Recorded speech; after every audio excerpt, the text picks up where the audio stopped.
Terceiro impacto. O terceiro impacto de Neon Genesis Evangelion se destaca por não ser um apocalipse de fogo e destruição, mas sim uma aniquilação metafísica e silenciosa da alma. Sendo a conclusão do projeto de instrumentalidade humana, um plano para acabar com a dor da existência, eliminando a própria existência individual. As origens remontam a um cataclisma anterior, o segundo impacto, que devastou a Terra e mudou o curso da história. Duas facções trabalharam nas sombras para orquestrar o terceiro impacto, cada uma com sua própria agenda distorcida. A organização secreta Sealy via a individualidade humana, a barreira que nos separa uns dos outros, como a fonte de todo sofrimento, e buscava uma evolução forçada para uma forma de vida perfeita e unificada. Gendo Ikari, comandante da NERV, tinha um objetivo mais egoísta: usar o impacto para se reencontrar com a alma de sua falecida esposa, Yui, não se importando com o custo para o resto do mundo. A execução do terceiro impacto é uma sequência de horror surreal e simbólico.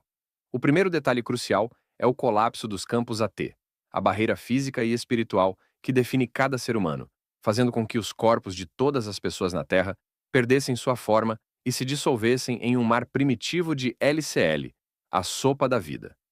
O segundo detalhe, e talvez o mais perturbador, é que a decisão final sobre o destino de toda a humanidade, aceitar essa união ou rejeitá-la, foi entregue a Shinji Ikari, um piloto de 14 anos, psicologicamente fraturado e sobrecarregado por seus próprios traumas e inadequações. No final, Shinji rejeita a instrumentalidade, reafirmando que a vida, com toda a sua inerente dor, solidão e mal-entendidos, ainda vale a pena ser vivida em sua forma individual. O terceiro impacto, portanto, permanece como um dos eventos mais profundamente perturbadores já concebidos. Uma tentativa de salvação através da aniquilação do eu. Ele nos força a encarar a ideia de uma paz perfeita e indolor, cujo único pré-requisito é que você deixe de existir para poder aproveitá-la. O eclipse. A história que culmina no eclipse é a ascensão e a queda de Griffith, o carismático e genial líder do Bando do Falcão. Após alcançar o auge da glória, Griffith perde tudo, sendo aprisionado e torturado por um ano, o que o deixa aleijado, mudo e irreconhecível de seu antigo eu. Ao ser resgatado por seus leais companheiros, a visão de sua própria impotência e o fim de seu sonho o mergulham em um poço de desespero tão profundo que ativa o artefato demoníaco que ele carregava, o Behelit.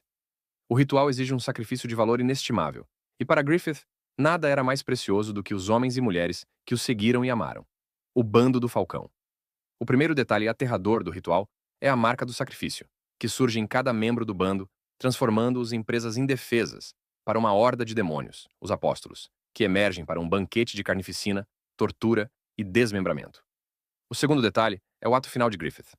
Renascido como o arcanjo Fento, seu primeiro ato como uma divindade das trevas é violar Casca, a mulher mais importante para Guts, na frente do próprio espadachim. Um ato de pura crueldade para profanar o último laço humano que lhe restava. O resultado do eclipse é a aniquilação quase total do Bando do Falcão. Os únicos sobreviventes, Guts e Casca, escapam por pouco, mas a um custo terrível. Guts perde um braço e um olho, e Casca tem sua mente estilhaçada, regredindo a um estado infantil. Ambos são marcados para sempre, destinados a serem caçados por espíritos malignos pelo resto de suas vidas. O eclipse não é apenas um evento. É a ferida aberta que define toda a jornada de Guts.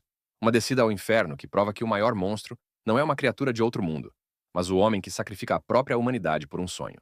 O estalo. Poucos eventos na ficção retratam o sucesso de um vilão, de forma tão absoluta e silenciosa quanto o estalo.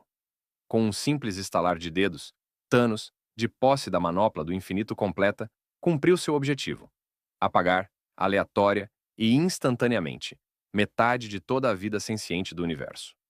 Um ato de genocídio em escala cósmica, executado não com uma explosão, mas com um silêncio aterrador.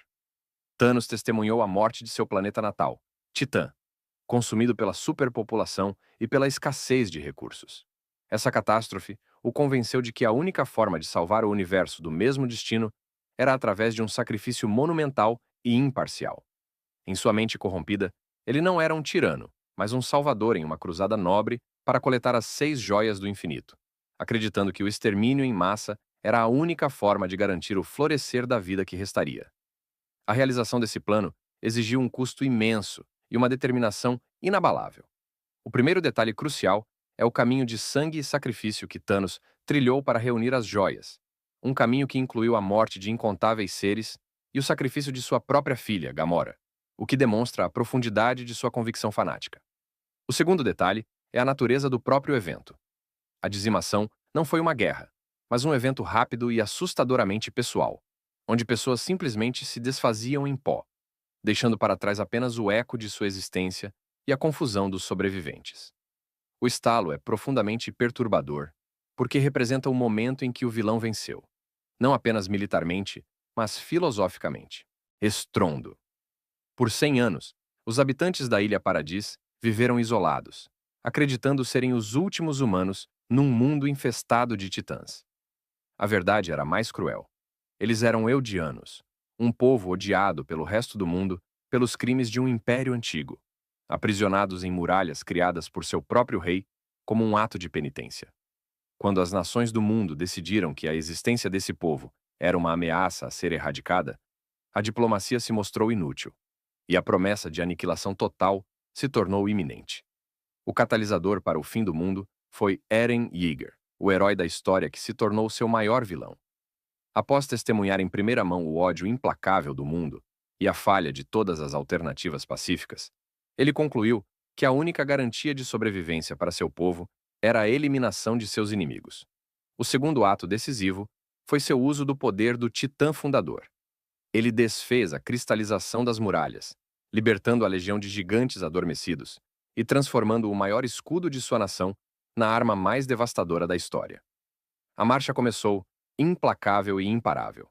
O resultado foi um genocídio em escala planetária, com o som ensurdecedor dos titãs se tornando o Hacking para 80% da humanidade. Cidades, culturas e nações inteiras foram reduzidas a pó sob seus pés. O estrondo é a manifestação máxima da tragédia, o herói que se torna um monstro para proteger quem ama, e a prova de que um ciclo de violência, quando levado ao seu extremo absoluto, consome tudo e todos, deixando para trás um mundo devastado e o silêncio perturbador do que se pode chamar de paz. A Guerra dos Kaijus. Foi um conflito travado não contra bestas irracionais, mas contra armas biológicas de cerco, monstros colossais projetados com um único propósito: erradicar a humanidade, emergindo de uma fenda interdimensional no fundo do Oceano Pacífico. Os kaijus eram as armas de uma raça alienígena, os precursores, mestres da bioengenharia, que viam a Terra apenas como um imóvel a ser conquistado. O plano era simples: enviar ondas crescentes de monstros através do portal, conhecido como a Fenda, para limpar o planeta da infestação humana. As forças militares convencionais se provaram inúteis contra a escala e o poder dos invasores, forçando a humanidade a uma medida desesperada. Para combater monstros, eles tiveram que criar seus próprios, na forma dos Yaegers, robôs de guerra colossais. A guerra em si foi uma espiral de horror e escalada. O primeiro detalhe crucial é que os precursores adaptavam suas armas. Cada kaiju que emergia era mais forte, mais inteligente e projetado para explorar as fraquezas das defesas humanas, forçando uma corrida armamentista desesperada. O segundo detalhe é o custo psicológico para os pilotos de Yaeger. Para controlar as máquinas, dois pilotos precisavam se conectar mentalmente através da ponte neural, um processo invasivo que fundia suas mentes, medos e traumas, significando que a batalha contra os monstros lá fora era também uma luta contra os fantasmas de seu passado compartilhado. O clímax da guerra não foi uma vitória gloriosa, mas uma missão quase suicida para atacar a Fenda diretamente, numa última tentativa de selar o portal e cortar o mal pela raiz. O legado da Guerra dos Kaijus é um planeta marcado por cidades em ruínas e pelos esqueletos colossais de monstros e robôs. Crises nas Infinitas Terras. A Crise nas Infinitas Terras foi uma guerra que começou na aurora do tempo entre duas entidades cósmicas: o benevolente Monitor, que protegia o multiverso de matéria positiva, e seu gêmeo maligno, o Anti-Monitor, que governava o universo com antimatéria e buscava a aniquilação total de seu oposto para reinar supremo sobre o nada. As consequências da crise foram brutais, e pela primeira vez nos quadrinhos mainstream pareceram permanentes. O primeiro detalhe crucial foram os sacrifícios de heróis icônicos, que sinalizaram que ninguém estava a salvo. A Supergirl da Terra 1 foi assassinada em um confronto direto com o Anti-Monitor, e Barry Allen, o Flash, correu para sua própria desintegração para destruir a arma final do vilão. Mortes que ecoaram por décadas. O segundo detalhe foi a escala inimaginável do genocídio. Mundos inteiros, cada um com sua própria Liga da Justiça, seus próprios heróis e bilhões de vidas, foram simplesmente apagados, visualizando um nível de desespero e perda cósmica nunca antes visto. O resultado final foi a morte do próprio multiverso. No final da saga, as poucas terras sobreviventes foram fundidas à força em uma única e nova realidade, com uma história reescrita e simplificada. A crise nas infinitas terras não foi apenas uma história sobre o fim de mundos. Foi um evento que mudou para sempre a forma como as histórias em quadrinhos eram contadas, estabelecendo que, às vezes, para salvar um universo, é preciso primeiro destruí-lo por completo. Heresia de Horus. A Heresia de Horus é a tragédia fundamental do universo de Warhammer 40.000, a Guerra Civil Galáctica que destruiu o sonho de uma humanidade unificada e condenou a galáxia a 10.000 anos de escuridão. O evento ocorreu no auge da Grande Cruzada, a campanha de 200 anos do Imperador da Humanidade para reconquistar a galáxia. Ao se retirar para a Terra para um projeto secreto, o Imperador nomeou seu filho mais amado e talentoso, Horus Lupercal, como mestre da guerra, o comandante supremo de todas as forças imperiais.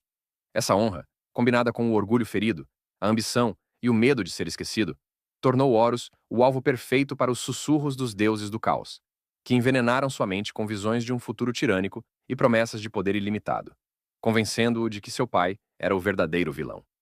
A traição de Horus se manifestou de forma brutal e inesquecível. O primeiro detalhe crucial foi o massacre do ponto de aterrissagem em Istvan V, um ato de perfídia calculado onde Horus e seus aliados traidores emboscaram e aniquilaram 3 legiões leais, revelando a escala de sua rebelião e provando que não haveria misericórdia na guerra que viria. O segundo detalhe foi o clímax da heresia, o cerco de terra, a batalha final e apocalíptica pelo coração do Império, onde as hordas traidoras e demoníacas levaram a guerra aos portões do próprio Palácio Imperial, numa luta desesperada pela alma da humanidade. No confronto final, Horus feriu mortalmente o Imperador, mas, em seu último ato, o Imperador retaliou com todo o seu poder psíquico, obliterando a alma de Horus da existência. O custo foi absoluto. O Imperador ficou permanentemente confinado ao Trono Dourado, uma máquina de suporte à vida que o mantém como um cadáver vivo e psiquicamente ativo. O legado da heresia é o império que vemos hoje. Uma distopia teocrática, ignorante e paranoica. Um farol decadente em uma galáxia consumida por uma guerra eterna que nunca terá fim. Ragnarok. A história por trás deste Ragnarok começa com a obsessão doentia de Odin, o pai de todos, em evitar sua morte profetizada. Para impedir seu destino, ele cometeu atrocidades. Liderou um genocídio contra os gigantes de Jotunheim para roubar seu conhecimento do futuro. Oprimiu os 9 reinos com mão de ferro e manipulou sua própria família. O que ele não previu foi a chegada de Kratos, o fantasma de Esparta, e a revelação de que seu filho, Atreus, era o Loki da profecia, o verdadeiro catalisador que uniria todos os inimigos de Odin contra ele. A batalha final foi um cerco desesperado a Asgard, o inexpugnável reino dos Aesir. O primeiro detalhe crucial é a improvável unificação dos reinos. Anões, elfos, os mortos de Helheim e os gigantes de fogo de Muspelheim. Todos se uniram sob a bandeira de Kratos. O segundo detalhe é a arma final contra Asgard. A criação da entidade Ragnarok, um ser colossal de pura destruição, nascido do sacrifício do gigante Surtur, ao se fundir com o coração de sua amada, criando um poder imenso, capaz de apagar um reino inteiro do mapa. O resultado do Ragnarok foi a aniquilação total de Asgard, a morte de deuses como Thor e Odin, e o fim da tirania dos Aesir. O Ragnarok não foi apenas o fim de um panteão. Foi o nascimento doloroso de um novo começo, onde um deus poderia finalmente aprender a ser melhor.